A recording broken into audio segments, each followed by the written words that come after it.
Welcome to Morningstar. I'm Holly Black. With me is Simon Clements. He's manager of the Lion Trust Sustainable Future Global Growth Fund. Hello. Morning. How are you? I'm good. Do you want to start by telling us briefly what the fund does? Yeah. So the fund's been running nearly 20 years now, and it really invests in companies that we feel benefit from this transition that we see to the global economy becoming more sustainable over time.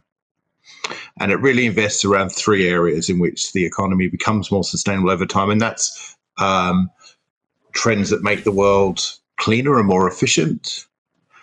Also, trends that make the world healthier and improve quality of life. And lastly, themes that provide a safer and more resilient global economy in the future.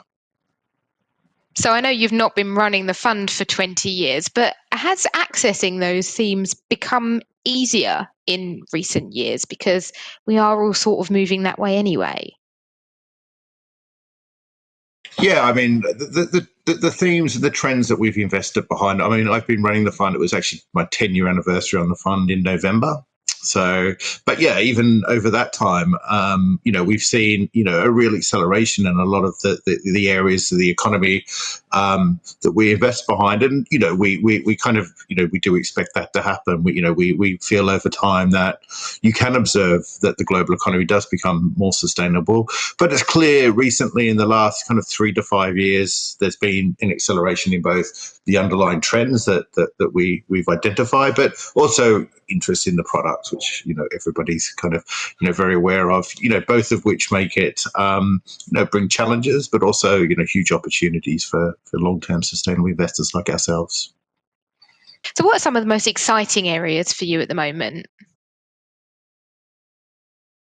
Yeah, I mean, we think, we see plenty of areas whereby, there is real kind of acceleration across our process. And again, we have 21 investment themes, and, a bit like your children, you don't want to have favorites. They're all important. We invest behind them all. And the beauty of the process is that we have these so many kind of different areas that we can identify opportunities. But some examples of areas where we're really excited. I mean, clearly, the transition to a low carbon economy, ones that's really important now.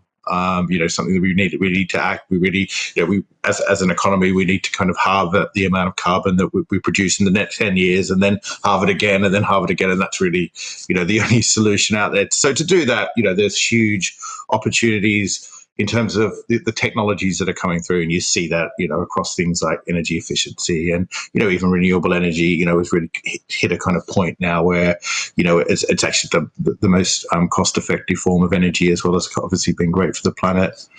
Moving across to things like transport, mass adoption of electric vehicles and hybrid electric vehicles really is at a tipping point. And I'm sure everybody can kind of see that. You see more on the road and you see more charging points, but that kind of relationship between, consumer preferences, the infrastructure that's needed, is at a really exciting point. We see exciting opportunities there, both in terms of the vehicles and the, infrastructure that goes around it.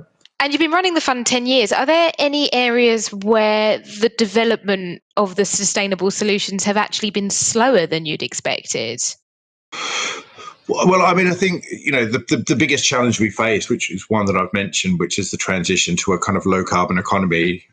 We do feel that we've probably been slower than we should have been as a global economy. And there's been lots of parts of, the world that the transition and the realization, the acceptance that this is, what we have to do has been slower. And that's, been frustrating.